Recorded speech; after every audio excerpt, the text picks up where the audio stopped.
আসসালামু আলাইকুম এভরিওয়ান। তো আপনাদের মাঝে সুখ পাখি গল্পের ৩৭ নাম্বার পার্ট নিয়ে চলে আসলাম। তো বেশি কথা না বলে চলুন গল্প শুরু করা যাক। শত হলেও তার বোন একসাথে বড় হয়েছে। ওদের নিয়ে কেউ কিছু বললে পুষ্পিতা মেনে নিতে পারে না। ওকে থম মেরে যেতে দেখে গা ধরে ঝাঁকালো নুহা। "কি রে, চুপ হয়ে গেলি কেন? ছিল জানিস কিছু?" পুষ্পিতা নড়ে ওঠে। সত্যিটুকুন সন্তর্পণে গিলে নেয়। আমতা আমতা করে বলে, কই না তো, ছিল না। ও ঘুম পেয়েছে অনেক। নুহা বলল, হ্যাঁ ঘুমা। পুষ্পিতা মাশারি কোনোরকম টাঙিয়েই শুয়ে পড়ল চটপট। বেশিক্ষণ নুহার সামনে থাকলে ধরা পড়ার আতঙ্কে পালালো একরকম। মেয়েটার কাছে কোনো অলৌকিক শক্তি আছে বোধহয়, কিভাবে যেন পড়ে ফেলে ওকে। পুষ্পিতার চোখ খিচে মনে মনে বলল, সরি রে নুহা, এই নিয়ে দুবার মিথ্যে বললাম তোকে, মাফ করে দিস। ওদিকে নুহা নিম্নষ্ঠ কামড়ায়, মশগুল হয় চিন্তায়। পুষ্পিতার কথায় সে পুরোপুরি নিশ্চিন্ত হতে পারছে না, কারণ আজ ওই ছেলেটার ওয়ালেটে ও মিথিলার ছবি দেখেছে। এক ঝলক দেখলেও চিনতে ভুল হয়নি, কিন্তু ধরা দেয়নি তাও। প্রথমত বিষয়টা জানতে চেয়েছিল, কারণ মিথিলাকেও ছোট থেকে দেখেছে। কলেজ পড়াকালীন থেকেই সে সারাক্ষণ ফোনে ফুসুর ফুসুর করত, প্রেম করত নির্ঘাত। কিন্তু সেটা কি এই ছেলের সঙ্গে? এজন্যেই ইচ্ছে করে জিজ্ঞেস করা, গার্লফ্রেন্ড ভেগে গেছে কিনা। কিন্তু ছেলে তো তেমন কিছুই বলল না। আবার ছেলেটিকে প্রথম দিন থেকেই ওর চেনা চেনা লাগছে, কোথাও একটা দেখেছে যেন। রাস্তায় এত লোক দেখে এভাবে কি মনে রাখা যায়? আবার পুষ্পিতার কথানুযায়ী যদি কারো সাথে সম্পর্কই না থাকে, না, আর ভাবা গেল না। নুহার বিচক্ষণতা কোনোভাবেই সাড়া দেয় না আজ। কিন্তু ভাবতে হবে তাও, হাল ছাড়লে তো চলবে না, আরও প্রখরভাবে চিন্তা করতে হবে এ নিয়ে। আচ্ছা, এমনও তো হতে পারে শুধুমাত্র ছেলেটা পছন্দ করত মিথিলাকে, ও করত না। আদৌ এরকম কিছু, নাকি ঘটনা উল্টো? কার থেকে জানবে এবার? কিভাবে সব হিসেব মেলাবে? আজ শুক্রবার, আয়েশা খাতুনের অফিস বন্ধ সকল শিক্ষা প্রতিষ্ঠান। নুহানের এই নতুন বাসাটায় একটাই বারান্দা, তাও উত্তর দিক বরাবর। ওখানে সূর্যের আলো সোজাসুজি পড়ে। পুষ্পিতা দুপুরের গোসল সেরেছে কেবল, মাথায় পেঁচানো গামছা খুলে বারান্দায় গিয়ে দাঁড়ালো। পিঠে বসা ভেজা চুল ঝেড়ে গামছা মেলে দিল গ্রিলে বাঁধা রশিতে। তাকে লাগছে মায়াময়, স্নিগ্ধ স্নাত বেলি ফুলের মতন। তাদের পাশেই উচ্চতায় খাটো একটি লাগোয়া দালান আছে। এক একটি ঘরের জানলা এদিকেই মুখ করে তৈরি। সবসময় থাই গ্লাস টানা থাকে, ভেতরের সব কিছু অস্পষ্ট। আচমকা কোনো এক জায়গা থেকে পুরুষালী কণ্ঠ এলো, টেনে টেনে গান ধরেছে, রূপসী তোমার ভেজা চুল, এই মন কইরাছে আকুল। চমকে উঠল পুষ্পিতা, গায়ের ওড়না ঠিকঠাক করে চকিতে খুঁজল চারদিক। তৎক্ষণাৎ জবাব এলো, এদিক ওদিক কি দেখছ? এই যে আমি। তারপর কতগুলো পুরুষের হাসির শব্দ। পুষ্পিতা ঘাবড়ে গেল। এক মুহূর্ত না দাঁড়িয়ে ছোটার মতন করে ঢুকে গেল ঘরের ভেতর। তক্ষুনি সামনে পড়লেন আয়েশা। ওর অপ্রস্তুত ভীত মুখটা দেখে বললেন, কি হয়েছে? পুষ্পিতার আদল সংকীর্ণ, কিছু বলতে নিল, সে সময় সেই একই কণ্ঠ গান ছড়ে, পড়ে না চোখের পলক, কি তোমার রূপের ঝলক। আহা, কই গেলেন? এই যে ম্যাডাম, ভয় পেলেন নাকি? আরে আমাদের ভয় পাওয়ার কি আছে? আরেকবার এদিকে আসুন না, একটিবার চাঁদ মুখখানার দর্শন দিন দেখি। ফের একাধিক হাসির আওয়াজ। দল বেঁধে মজা নিচ্ছে ওরা। যা বোঝার বুঝে গেলেন আয়েশা। হনহন করে বারান্দায় গিয়ে বললেন, এই কে রে, কোন হতচ্ছাড়া বিরক্ত করছিস?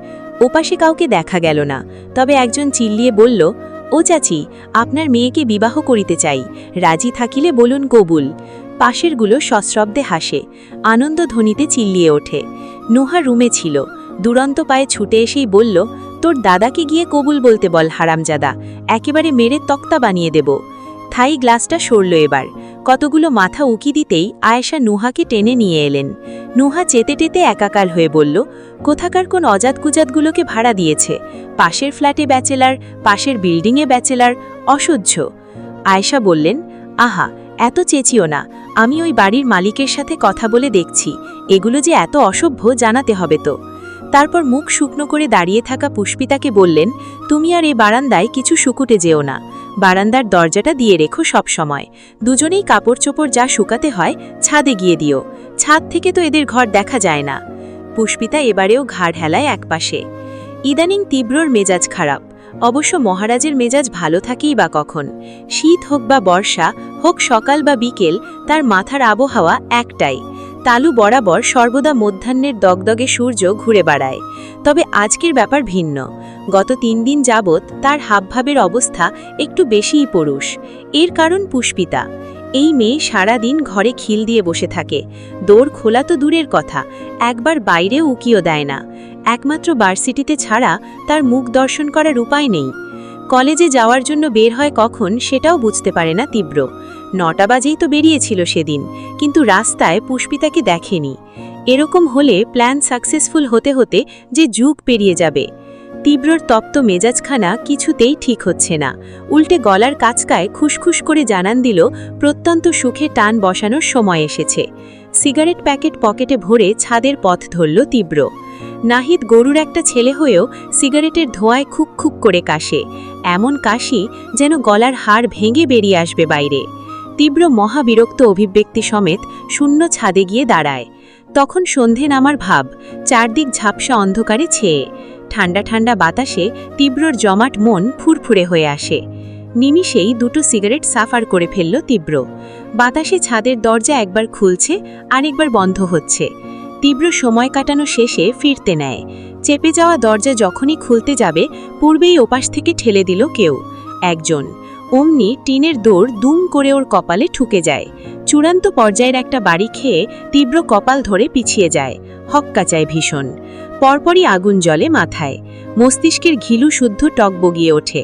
স্বভাব সুলভ বিট্টু মাস্তান সত্তা খুঁড়ে বেরিয়ে এলো তীব্রর। প্রচণ্ড ক্ষেপে বলল, শালা গলা টিপে সামনে দেখতেই বাকি কথা রুদ্ধ, স্থগিত। পুষ্পিতা ভয়ে এইটুকুন হয়ে তাকিয়ে। তীব্র থামল, কপাল থেকে হাত নামিয়ে আরও ভালো করে তাকালো। সত্যি কি এ কাঙ্ক্ষিত মুখখানা চোখের সামনে ওর? পুষ্পিতা তক্ষুনি বড় মায়া করে শুধল, লেগেছে স্যার, ব্যথা পেয়েছেন? তীব্র এতক্ষণে বুঝল এটা সত্যিই সে, যার জন্য তার তবিয়ত 480 ডিগ্রিতে ঘুরছিল। কিন্তু এ মেয়ে গুহা রেখে বের হলো কি করে? ঘরে যেভাবে ঘাপটি মেরে থাকে ওটা তো গুহাই।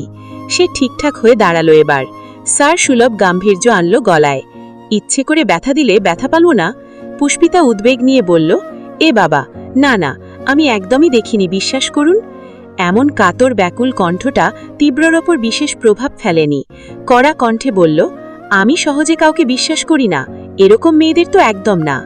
পুষ্পিতা বুঝতে না পেরে বলল, জি, কিরকম মেয়ে? তীব্র ধমকির সুরে বলল, সেটা তোমাকে বলতে হবে।